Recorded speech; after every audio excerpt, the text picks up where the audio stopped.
नमस्कार साथियों, जैसा कि कल मैं संडे के दिन ही आपको एक वीडियो डाला था लॉगिन इशू के संबंध में, और मैंने आपको उसमें वीडियो के बीच में जो भी साथी हमारे वीडियो देखो, मैंने एक बहुत ही महत्वपूर्ण बात कही थी। और वो ये कही थी कि पिछले 6 महीनों से मैं अनुभव कर रहा हूँ कि जब भी कोई नया अपडेट आने वाला होता है, हमारा पोर्टल का सर्वर उड़ जाता है। ऐसे ही लॉगिन इशू आने लगते हैं, या रिक्वेस्ट सेंड नहीं होती, या जो भी है। पहले, दूसरे, तीसरे चरण में हमने देखा था, और हमने आपको कल ही कहा था कि ज़रूर इस पे कोई अपडेट सोमवार को आएगा। और आज शाम तक 14 चरण संबंधित विभागीय आदेश भी जारी हो गए, जो कि ऑनलाइन ऑफलाइन का एक सम्मिलित रूप है।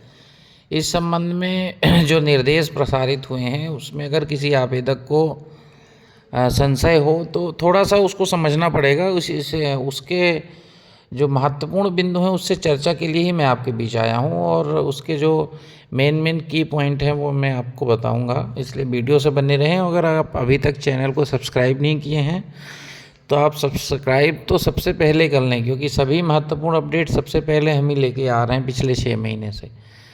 तो जो महत्वपूर्ण बातें थी जो आपके बीच हमको जो है चर्चा करनी थी, वो सबसे पहले ये है कि जो अतिथि शिक्षक साथी अभी तक ज्वाइन नहीं किए हैं, वो विशेष रूप से ध्यान दें कि अब ये जो चौथे जो राउंड की काउंसलिंग है, इसमें जिन स्कूलों में अतिथि शिक्षक पहले से कार्यरत थे पिछले सत्र में, और वर्तमान में उस विकास खंड की जो पैनल मेरिट सूची है उसमें उनका नाम है, तो उनको प्राथमिकता के आधार पर रखा जाएगा।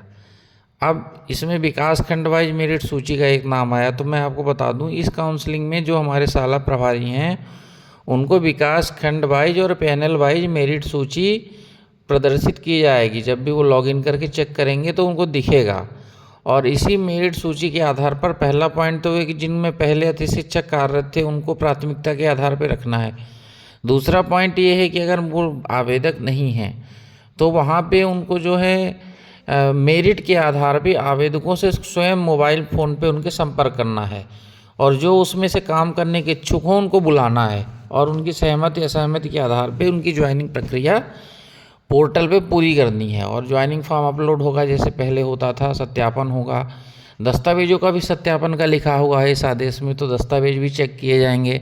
आपके स्कोर कार्ड के में जो डाटा है और जो दस्तावेज में डाटा है वो मिलान हो रहा है कि नहीं हो रहा है, और ये समस्त कार्रवाई चौथे चरण की काउंसलिंग में की जाएगी।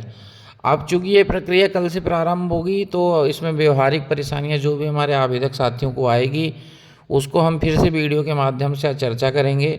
इसलिए अगर आपको इस संबंध में कल कोई परेशानी आती है तो कमेंट करके ज़रूर बताएँ, ताकि संबंधित शाला प्रभारी, प्रिंसिपल और बहुत से वरिष्ठ अधिकारियों से हमारी बातचीत है, तो हम उसके निराकरण संबंधित उनसे चर्चा कर सकते हैं, और उनका जो संतोषप्रद अभी तक जवाब प्राप्त होता है, जिससे आवेदकों की मदद ही होती है।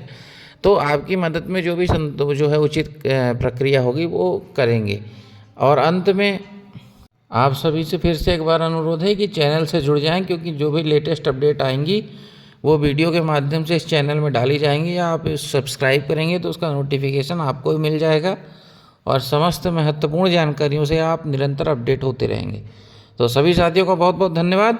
मिलते हैं कल देखते हैं कल क्या प्रक्रिया होती है, और उस हिसाब से अपन आगे की प्लानिंग करेंगे।